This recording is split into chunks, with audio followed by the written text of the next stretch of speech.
Irmãos, abram as vossas Bíblias no livro de Josué, no capítulo de número 24. Aleluias, glórias a Deus. Louvo a Deus pela vida de todos os obreiros, pessoas os quais nós aprendemos a amar, orar por vocês. Temos aqui, aleluia, grandes amigos, grandes expoentes da palavra do Senhor. É um prazer revê-los, é um prazer rever o cooperador irmão Gabriel. Esteve lá em Ivaí esses dias, Deus usou poderosamente. Prazer rever todos os irmãos. Presbítero Oscar, hoje estive pagando uma dívida de tempos, né? Sempre eu prometi de fazer uma visita a ele, nunca dava certo, mas hoje estive ali tomando um chimarrão com ele, orando. Glórias a Deus, louvo a Deus por sua vida. Quantos encontraram Josué capítulo 24, digam amém. Verso 15, aleluia, melhor dizendo, verso 15 diz assim: porém, se vos parece mal aos vossos olhos servir ao Senhor, escolhei hoje a quem sirvais. Se os deuses a quem serviram vossos pais, que estavam da além do rio, ou os deuses dos amorreus em cuja terra habitais, porém eu e a minha casa serviremos ao Senhor. Você pode repetir comigo esta última frase? Porém eu e a minha casa serviremos ao Senhor. Amém, irmãos? Podeis tomar assento em nome de Jesus. Glórias a Deus. Irmãos, eu quero ser bastante sucinto nas minhas palavras, quero ser rápido, mas eu creio que Deus tem uma palavra aos nossos corações. Enquanto eu li esse texto hoje à tarde, Deus aclarou algo ao meu coração, e eu quero, com a ajuda do Espírito Santo de Deus, compartilhar com os irmãos, a fim de que vocês também sejam edificados, assim como eu estou sendo. Sei que é um texto conhecido de todos, mas a palavra de Deus, eu sempre tenho dito isto: a palavra de Deus, irmãos, ela é uma fonte inesgotável. Quanto mais nós mergulhamos na palavra, nós percebemos que quanto mais profundo fica, mais coisas gloriosas tem para serem descobertas. A palavra de Deus, ela não é uma filosofia. A palavra de Deus, ela não é simplesmente um livro histórico escrito da mente humana. Não, a palavra de Deus, ela é a mente do próprio Deus. E quando nós começamos a ler a palavra do Senhor, nós percebemos, irmãos, que a cada dia que você lê, você é impactado com textos que você já leu diversas vezes, e somente a palavra de Deus tem esse poder. Nós estamos em um trimestre de escola dominical, iniciando agora, que eu creio que será de grande edificação para as nossas vidas, que trata aí sobre bibliologia. E o tema da capa das nossas lições já vem escritos: a supremacia da palavra.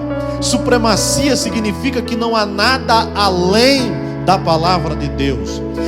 A igreja do Senhor não pode lançar mão de nenhum outro escrito para se colocar em pé de igualdade com a Bíblia.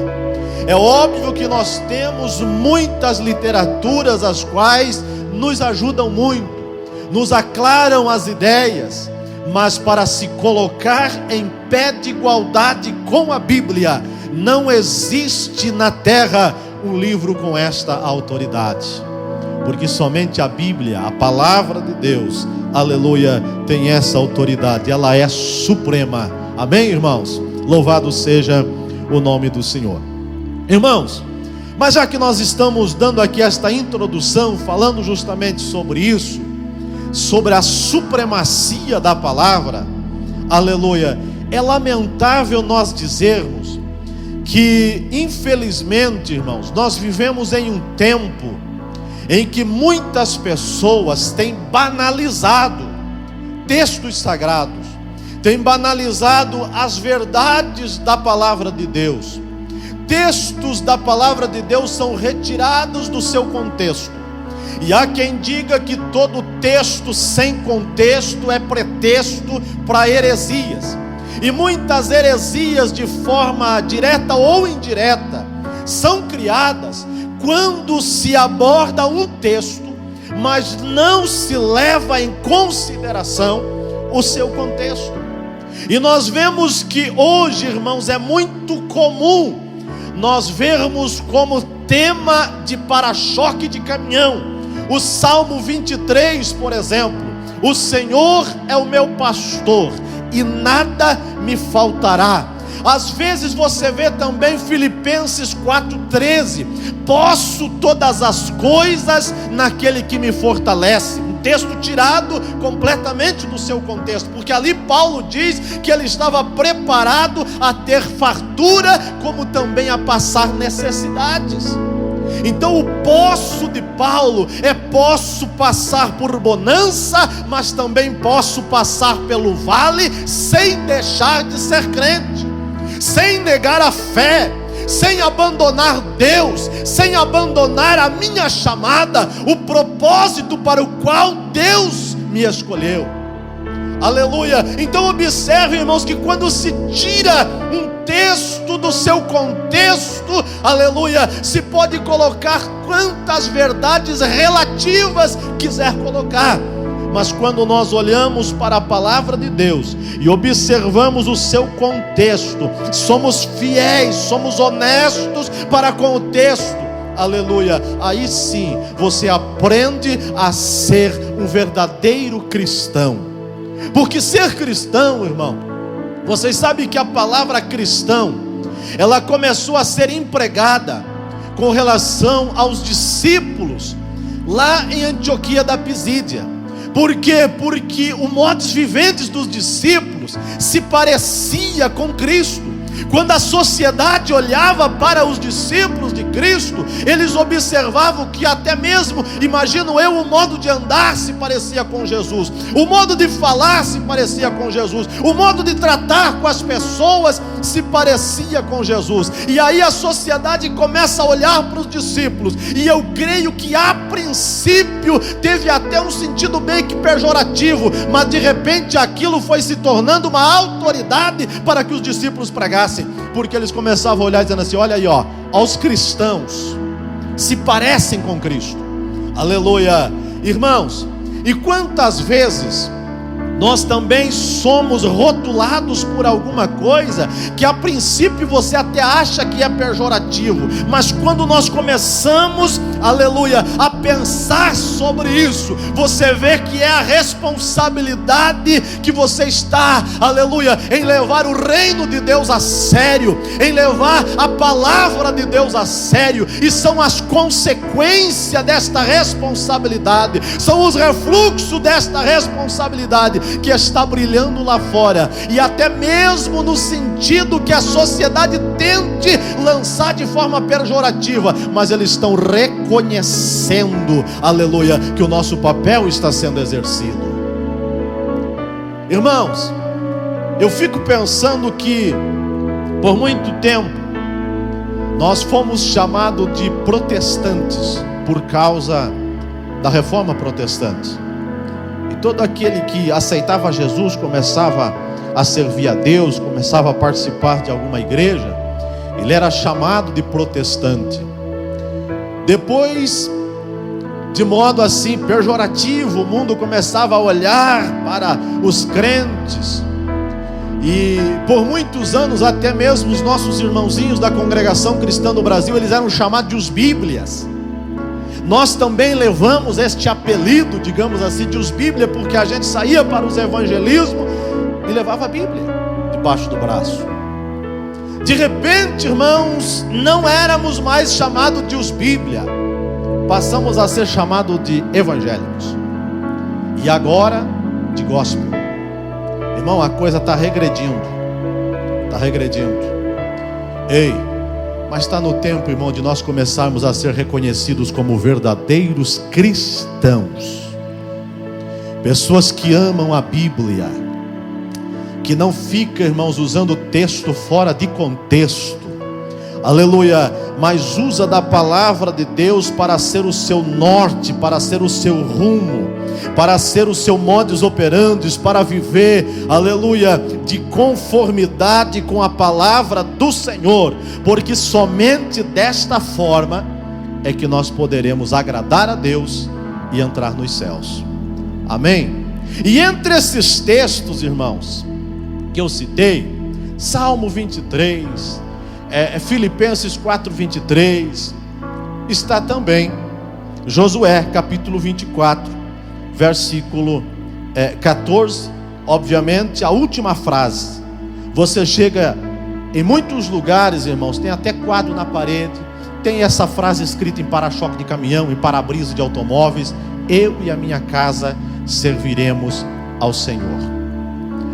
Mas aí, irmãos, eu fico pensando assim comigo: bom é se aquele a quem está fazendo uso desta frase, deste texto bíblico, esteja realmente considerando a veracidade da palavra de Deus, em que nós estamos fazendo menção aqui esta noite, e esteja aplicando esse texto, aleluia, na sua vida. Porque de nada vale nós usarmos, irmãos, de clichês, de chavões, se o texto não estiver realmente em nosso coração, para que nós façamos uma aplicação diária da palavra de Deus. Porque quando nós olhamos, irmãos, para isso, as pessoas usando assim o texto como um clichê, como um chavão, isso não tem valor nenhum. Nada significa, irmãos, eu dizer assim: eu e a minha casa servimos ou serviremos ao Senhor, se isso, irmãos, não for colocado realmente em prática. E eu preciso considerar que quem estava dizendo isso era Josué. E nós aprendemos coisas gloriosas, irmãos, com a liderança de Josué, com o caráter de Josué, com a seriedade deste homem. Quando a gente observa lá ainda no livro de Deuteronômios, no capítulo 31, a gente observa ali Moisés já encerrando o seu ministério. Ele chama Josué, e o próprio Moisés o nomeia diante de todo o povo de Israel, dizendo: Josué, eu já estou na idade de 120 anos, eu já não tenho mais condições de estar entrando e saindo na presença de Deus, eu estou findando os meus dias, aleluia. Mas, irmãos, nós vemos que ao findar-se, portanto, o ministério de Moisés, mesmo que Josué tinha recebido do próprio Moisés a incumbência, diante dos olhos do povo, qual lhe dava autoridade para exercer este ministério, mas mesmo assim, Josué não tinha pressa em tomar o lugar de Moisés. Josué não tinha pressa em assumir a função de Moisés. Tanto é que a Bíblia diz que ele passa 30 dias no deserto. O povo para com a sua caminhada para chorarem e lamentarem o luto por Moisés. E é bem verdade, irmãos, que Deus está observando isso, e Deus respeita a tristeza do coração do povo, respeita o luto do coração de Josué. Mas eu fico observando isso e vendo isso como uma característica de alguém que tinha nos seus ombros uma responsabilidade, tinha consciência dessa responsabilidade. Josué poderia muito bem dizer ao povo, dizer assim: olha, vocês viram que eu fui instituído por Moisés para ser o líder a partir de agora. Moisés já teve a sua oportunidade, Deus não permitiu que ele entrasse em Canaã, mas agora eu sou a bola da vez, vamos caminhar, vamos conquistar, vamos atravessar o Jordão. Mas não, ele tinha responsabilidade com o que ele fazia, e ele sabia, irmãos, que estar diante daquele povo era sim uma grande responsabilidade. Ele sabia que estar diante daquele povo era ser exemplo para aquele povo em tudo, era ser o porta-voz daquele povo. porque Deus não descia no meio do povo para falar com o povo, não, Deus usava Moisés, e agora Deus ia usar Josué, aleluia. E ele, diante desta responsabilidade, eu imagino assim, irmãos, é obviamente que eu estou conjecturando, mas eu imagino que ele deve ficar pensando assim: Deus, era tão mais confortável com Moisés aqui. Deus, eu não me incomodava em estar sempre na sombra de Moisés. Deus, para mim era mais confortável. E ele fica lamentando, aleluia. Eu imagino que na mesma tenda aonde ele conversava com Moisés, havia ali ainda, eu imagino o cheiro de Moisés. E ele estava chorando, lamentando. Mas quando passa 30 dias, aí vem Deus e fala com Josué, dizendo: Josué, filho de Nun, meu servo Moisés é morto. Fato. Como quem diz, não há como mudar isso, Josué. Até aqui eu respeitei o teu luto, eu respeitei a tua dor, eu respeitei o teu lamento, mas a partir de agora você é o líder. Você precisa agora se posicionar diante desse povo. E é você, Josué, que fará este povo atravessar o Jordão. Mas tem um detalhe, Josué: assim como eu fui com Moisés, eu serei contigo. E ninguém se susterá diante de ti. Oh glória! Irmão, coisa gloriosa é você esperar o tempo de Deus. Josué poderia, irmão, hoje nós vivemos em um tempo que todas as pessoas, a maioria, melhor dizendo, das pessoas vive de uma forma apressada. A tecnologia está aí para facilitar nossas vidas, mas eu não estou vendo isso, irmãos. A gente anda apressado, a gente anda, irmão, correndo atrás do tempo, aleluia. Mas Josué não, ele fica no deserto, chorando, lamentando, aleluia, a saudade de Moisés, pensando obviamente sobre a falta que ele lhe faria, respeitando a dor também do coração do povo. Mas de repente ele ouve a voz de Deus. Irmão, quando você espera Deus falar, obviamente que já sobre a autorização de Moisés, ele já tinha aval diante do povo para continuar na liderança, para prosseguir na marcha, aleluia. Mas agora muito mais, porque agora ele ouviu a voz do eterno Deus. Oh glórias a Deus. Irmãos, mas nesta caminhada eu observo algumas coisas, algumas características que nós queremos pontuar de forma bem rápida aqui. Que Josué fez bem, irmãos, em ter esperado, porque agora ele tinha o aval que foi dado por Moisés, ele tinha autoridade diante do povo, mas ele tinha também uma convicção de que Deus havia o estabelecido como líder daquele povo. E agora, irmãos, ele tem força, ele tem orientação para vencer os dilemas que ele enfrentaria. E o povo hebreu, irmãos, caminhando pelo deserto, os irmãos lembram que durante todo o êxodo, durante todo o Pentateuco, melhor dizendo, o povo hebreu causou muitas dores de cabeça para Moisés, porque o povo era oscilante, irmão, no seu relacionamento com Deus. Às vezes o povo estava feliz, queria cultuar, queria se alegrar, queria se consagrar ao Senhor, mas de repente o povo estava se rebelando, o povo estava murmurando, e muitas foram as vezes, irmãos, que Deus teve que tratar com este povo através de Moisés. Agora não era diferente, mudou apenas a liderança, mas o povo era o mesmo. E aí de repente, irmãos, chegamos no capítulo 24 do livro de Josué, e o povo agora novamente estavam cocheando em dois pensamentos. O povo estava observando o modo de vida das nações que o cercavam.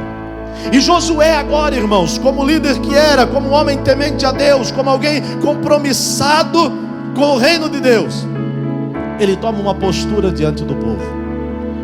E ele chega para este povo, irmãos, e as palavras de Josué são umas palavras do ponto de vista humano, umas palavras duras. Porém, nós cremos que a verdade, irmãos, ela liberta. E Josué, ele estava agora comprometido com a verdade. E ele diante do povo, ele diz assim: olha, se vos parece mal aos vossos olhos servir ao Senhor, escolhei hoje. Observem que Josué está dizendo assim: chegou o momento de vocês tomarem uma decisão. E a decisão nós não podemos protelar mais. A decisão é hoje. A decisão é hoje. Então ele diz: escolhei hoje, aleluia, a quem servais. Se os deuses a quem serviram os vossos pais, que estavam da além do rio, ou os deuses dos amorreus, em cuja terra habitais. Como quem diz, a decisão precisa ser tomada hoje, e a decisão é com vocês. Josué está dizendo assim: eu não vou mais influenciar ninguém na sua decisão, porque hoje é o dia de vocês tomarem uma decisão. Porém, eu e a minha casa, aleluia, serviremos ao Senhor. Agora observe, irmãos, que quando nós olhamos para a ortografia portuguesa, se formos aplicar esse texto usando a ortografia portuguesa, a palavra aqui, a expressão de Josué, ela está mal empregada. Porque na ortografia diz que a gente tem que aplicar a terceira pessoa antes de nós. Como quem diz, eu vim de Ivaí com meu filho, eu não digo assim, eu e o Natan. É Natan e eu. Se fosse para usarmos esta regra da ortografia, seria ao inverso. Seria Josué dizendo, minha casa e eu. Pastor, mas isso não faz diferença. Faz toda a diferença. E eu vou, em rápidas palavras, concluir aqui para os irmãos. Eles poderiam dizer, minha casa e eu. A casa também teria que tomar uma decisão, porque quem estaria tomando uma decisão de servir ao Senhor era Josué. Mas ele diz, não é, aqui não está na regra da ortografia portuguesa. A Bíblia, ela é suprema, a ortografia, amém, irmãos? E aqui Josué diz assim, eu e a minha casa. Ele está puxando para ele a responsabilidade, irmãos. Ele está dizendo, a minha casa me segue. A minha casa tem em mim um exemplo. A minha casa tem a mim como espelho. A minha casa tem a mim como pastor, como líder. Aleluia. E eu posso dizer, eu e a minha casa serviremos ao Senhor. Aí, irmãos, eu gostaria de concluir aqui em rápidas palavras, porque o tempo nos manda parar. Será que todos os que usam esse texto e diz assim, eu e a minha casa serviremos ao Senhor, até aí você já está entendendo a conclusão da mensagem? Será que a casa, será, irmãos, que a casa pode ser inclusa nesta expressão? Porque quando Josué diz, eu e a minha casa, obviamente, irmãos, que ele estava pronto para ser questionado a respeito da sua casa.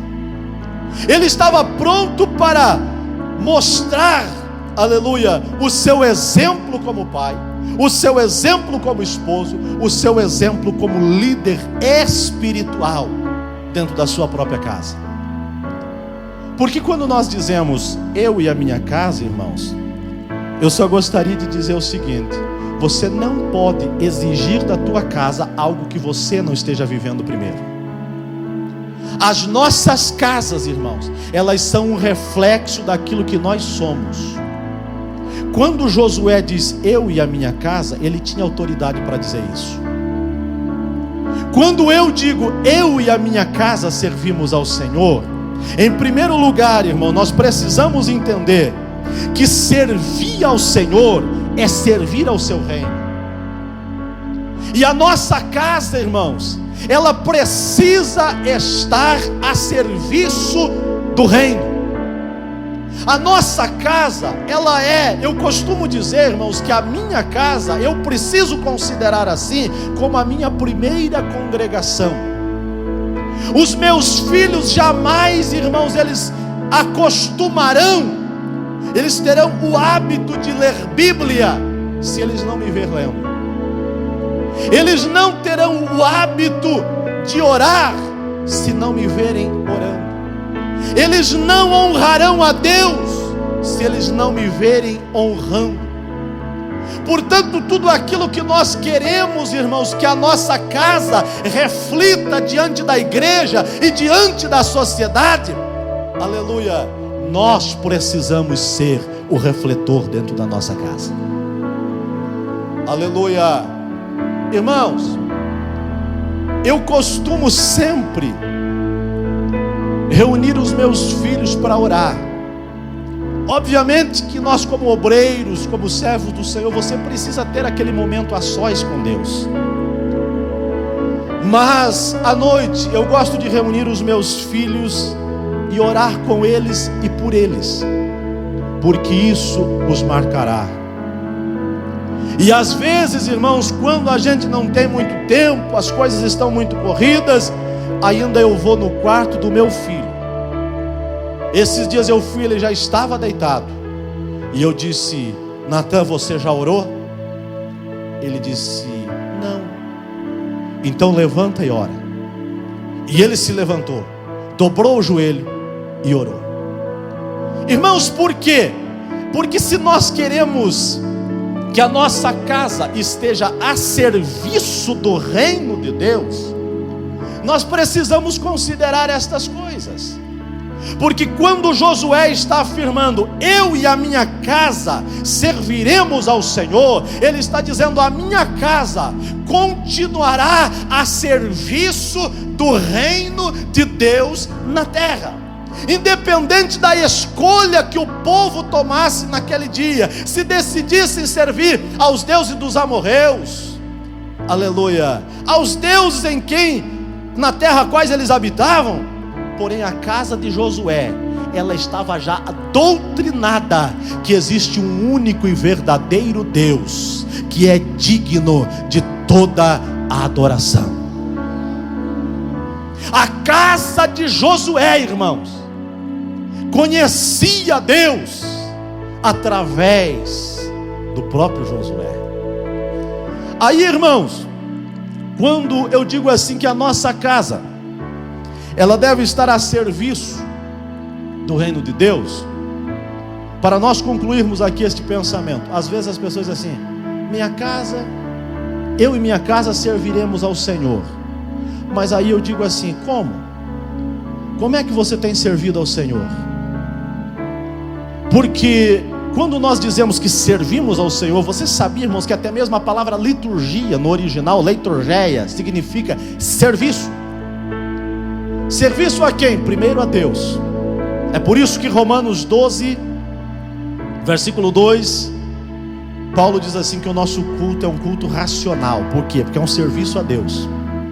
A nossa liturgia também é um serviço para a sociedade.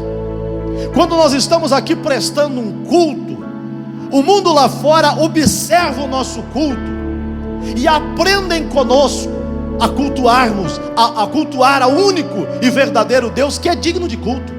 Então a nossa liturgia, os nossos hinos, as nossas pregações, as nossas reuniões, elas são um serviço para Deus e para a sociedade. Nós servimos a Deus com as nossas liturgias, nós servimos a Deus com a nossa presença.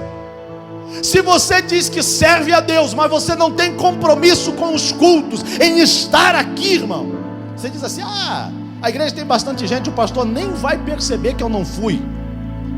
Você não está servindo a Deus então.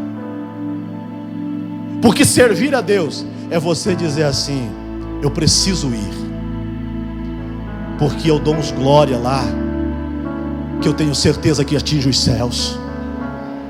Você pode não ter um serviço aqui, irmão, no púlpito, no altar da igreja. Você pode não cantar, você pode não pregar, mas você dá um glória, você dá uma aleluia. Você está ao lado de alguém, irmão, que você passa a ele a tua unção. Isto é um serviço para o reino de Deus. Nós servimos a Deus com os nossos talentos. E diga-se de passagem, pastor Isaac, quantos talentos têm sido enterrados? Tem tanta gente, irmão, que sabe cantar bem, que sabe fazer algo para Deus, mas aí, irmão, principalmente se não der muito ibope, vai para um culto aí no ar livre, irmão, com meia dúzia de pessoas.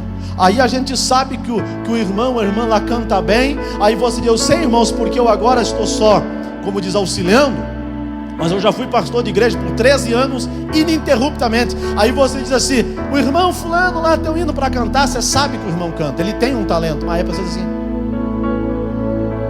irmão, esse gesto judia do obreiro, é como se diz: passa para outro, deixa para outra vez. Irmão, servir a Deus é você dizer, como disse Isaías: eis-me aqui, Senhor. Ah, é para pregar? Quantos crentes tem na igreja? Tem meia dúzia, não tem problema não, vamos pregar. A palavra de Deus tem que ser proclamada. É para cantar, vamos cantar. Aonde que é? É no ar livre, no meio de um sol escaldante. Vai ter gente? Não sei, mas eu vou estar lá, porque eu estou a serviço do reino de Deus. Aleluia. Eu e a minha casa serviremos ao Senhor. Como? Com os nossos dízimos, com as nossas ofertas. Eu fico impressionado, irmãos, como é que tem crente, aleluia. Eu estou falando aqui de assembleano, irmão, porque se for para falar de outros ministérios, aí tem muitos ministérios todos que são contra, né, o ato de contribuir. Mas eu fico, sabe, irmão, pensativo, como é que tem crente assembleano e com anos de fé que é contra dízimo. Você precisa servir ao Senhor com as tuas primícias, porque aquilo que a igreja tem, irmão, não é doação do governo. Este som que a igreja tem não foi o governo que doou. Os bancos que você está não foi governo, é dízimo de crente. É de gente que um dia disse: eu e a minha casa serviremos ao Senhor. Às vezes, irmão, é um irmãozinho aposentado que recebe um salarinho mínimo, mas quando ele recebe, ele fez um voto para com Deus, dizendo: eu e a minha casa serviremos ao Senhor. E eu sirvo ao Senhor com os meus louvores, eu sirvo ao Senhor, aleluia, com meu testemunho de cristão, eu sirvo ao Senhor com a minha presença lá nos cultos, e eu tenho alegria em servir ao Senhor com o meu dízimo. Aleluia! Servir ao Senhor, irmão, é algo muito profundo para a gente ficar usando esse texto assim fora de contexto. Aí você vê as pessoas dizendo assim: eu e a minha casa serviremos ao Senhor. Não tem responsabilidade com nada, não tem responsabilidade com o culto, não tem responsabilidade com a oração, não tem responsabilidade com obra de missão. Aleluia, não consagra a sua vida, não evangeliza ninguém. A serviço de quem que você está? Aleluia.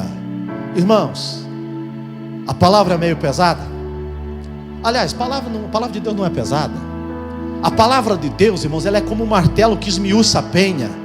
A palavra de Deus, ela é como espada que entra, aleluia, que vai até nas juntas e medulas. Aleluia, e aquilo, irmãos, que a medicina não consegue encontrar em nós. Porque eu costumo dizer, irmãos, que mesmo que você vá num dos consultórios mais equipados que tiver aqui em Bituva ou em Prudentópolis, onde você quiser, pede para o médico tirar lá um exame que mostre para você onde está a divisão do teu espírito e da tua alma. O médico vai querer te encaminhar para um psicólogo, porque não tem. Mas a palavra de Deus diz, irmãos, que ela penetra até a divisão da alma. Aquilo, irmãos, que medicina, que remédio, que antidepressivo, que nada consegue causar efeito, a palavra de Deus causa, porque ela vai lá, aleluia. E eu creio na palavra que eu estou pregando aqui nesta noite, e tenho por certo que ela está sendo remédio para os teus ossos, ela está sendo remédio para as tuas medulas, ela está sendo remédio para a tua alma e para o teu espírito nesta noite, para que você possa melhorar como cristão e ter um compromisso com o reino de Deus, dizer: eu e a minha casa serviremos ao Senhor. Amém, irmãos? Que Deus os abençoe. Aleluia. O tempo, o relógio nos manda parar. Posso orar, pastor? Vamos nos colocar em pé, queridos. Aleluias. Louvado seja o nome do Senhor. Que você saia aqui desta noite consciente de que a palavra de Deus é uma palavra, ela é inerrante, ela é infalível. E é gostoso o crente verbalizar a palavra de Deus. É gostoso você ter nos teus lábios a palavra de Deus. Portanto, meus queridos irmãos, tenha responsabilidade com a palavra de Deus. Porque a palavra de Deus, irmãos, ela causa efeito na vida daqueles que têm compromisso com ela.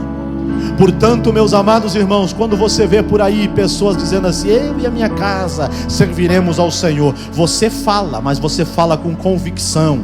Você fala, mas você fala com responsabilidade.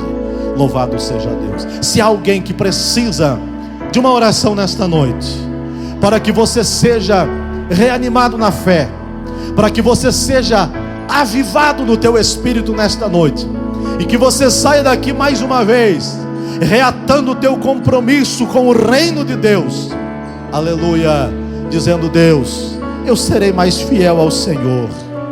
Deus, eu serei mais crente, eu serei mais comprometido com o teu reino.